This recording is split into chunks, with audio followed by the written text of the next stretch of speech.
Cherry ബ്ലോസത്തെക്കുറിച്ചുള്ള ചില നഗ്ന സത്യങ്ങളാണ് ഇന്നത്തെ വീഡിയോയിൽ.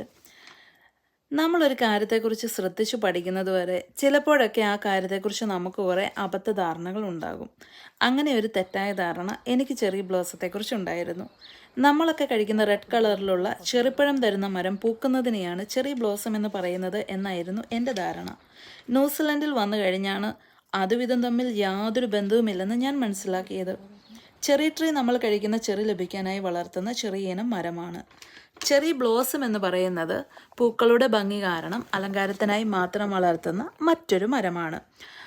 അതുകൊണ്ട് തന്നെ ഇത് കൂടുതലും റോഡ് സൈഡ്, പാർക്ക്, ഗാർഡൻ എന്നിവിടങ്ങളിലൊക്കെയാണ് നമുക്ക് കാണാൻ പറ്റുന്നത്. ഇതിൻ്റെ ഒരു പ്രത്യേകത എന്താണെന്ന് വെച്ചാൽ 2 to 3 വീക്സേ ഒരു വർഷത്തിൽ ഈ പൂക്കളുണ്ടായി നിലനിൽക്കൂ. പിന്നെ അടുത്ത വർഷം വരെ നമ്മൾ നോക്കിയിരിക്കണം. അതായത് ചെറി ബ്ലോസം സീസൺ എല്ലാവരും സെലിബ്രേറ്റ് ചെയ്യുന്നത് ഇതുകൊണ്ടാണ്. പിങ്ക് ആൻഡ് വൈറ്റ് ഫ്ലവേഴ്സ് ആണ്, കുഞ്ഞു പൂക്കളുടെ കൂട്ടമായിട്ടാണ് ഇത് ഉണ്ടാകുന്നത്. മഗ്നോളിയ പോലെ ഇത് കാണുന്നത് ശിഖരങ്ങളിൽ പൂക്കൾ മാത്രമായിട്ടാണ്. പിന്നീട് ഫുൾ ഇലകൾ വരും. അത് കഴിഞ്ഞ് ഇലകളുടെയൊക്കെ നിറം മാറും. ആ നിറം മാറി നിൽക്കുന്ന സമയത്തും കാണാൻ നല്ല രസമാണ്. പിന്നെ ഇലകളെല്ലാം കൊഴിഞ്ഞ് ശിഖരങ്ങൾ മാത്രമായിട്ട് നിൽക്കും.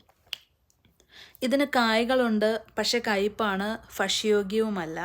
സെപ്റ്റംബർ ഒക്ടോബർ മാസങ്ങളിലാണ് ന്യൂസിലാൻഡിലെ ചെറിപ്പൂക്കൾ വിരിയുന്നത്. നോർത്ത് ഐലൻഡിൽ ഓക്ലൻഡ്, ഹാമിൽട്ടൺ, റൊട്ടോറുവ എന്നിവിടങ്ങളിലൊക്കെ മനോഹരമായ ചെറി ബ്ലോസം ഗാർഡൻസ് ഉണ്ട്. ജപ്പാനിൽ മാർച്ച് ഏപ്രിലാണ് ഇതുണ്ടാകുന്നത്. അനൗദ്യോഗികമായി ജപ്പാൻ്റെ നാഷണൽ ഫ്ലവർ എന്ന് ഇതറിയപ്പെടുന്നു.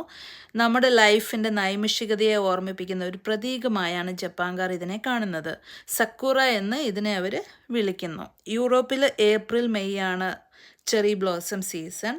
ഇന്ത്യയിൽ ഹിമാചൽ, കാശ്മീർ എന്നിവിടങ്ങളിൽ മാർച്ച് ഏപ്രിൽ ഇതുണ്ടാകും. കാലാവസ്ഥയും തണുപ്പും ഒക്കെ അനുസരിച്ച് പൂക്കൾ വിരിയുന്ന സമയം ചെറുതായി മാറാറുണ്ട്. 30-40 വർഷം വരെ ഈ ചെടി നിലനിൽക്കും. ബ്യൂട്ടി ആൻഡ് സ്കിൻ കെയർ പ്രോഡക്ട്സിലെ ഒരു പോപ്പുലർ ഇൻഗ്രീഡിയൻ്റ് ആണ് ചെറി ബ്ലോസം. ചെറി ബ്ലോസം വളരെ സുന്ദരമാണെങ്കിലും വളരെ കുറച്ച് നാളത്തേനേ ഉള്ളൂ. ഇതിനെ സിംബോളിക്കായിട്ട് നമ്മുടെ ജീവിതവുമായി ബന്ധപ്പെടുത്തുന്നുണ്ട്. അതായത് ലൈഫിലെ ചെറിയ നിമിഷങ്ങൾ വിലമതിച്ച് ഓരോ നിമിഷവും പ്രതീക്ഷയോടെ എൻജോയ് ചെയ്ത് ജീവിക്കുവാൻ ഇത് നമ്മെ ഓർമ്മിപ്പിക്കുന്നു. അപ്പോൾ ഇന്നത്തെ വീഡിയോ ഇത്രയേ ഉള്ളൂ. Tata, bye bye. നിങ്ങൾക്ക് ആർക്കെങ്കിലും ചെറി ബ്ലോസത്തെക്കുറിച്ച് ഇങ്ങനെ ഒരു അബദ്ധധാരണ ഉണ്ടായിരുന്നെങ്കിൽ കമൻറ്റ് ചെയ്യാൻ മറക്കരുത്.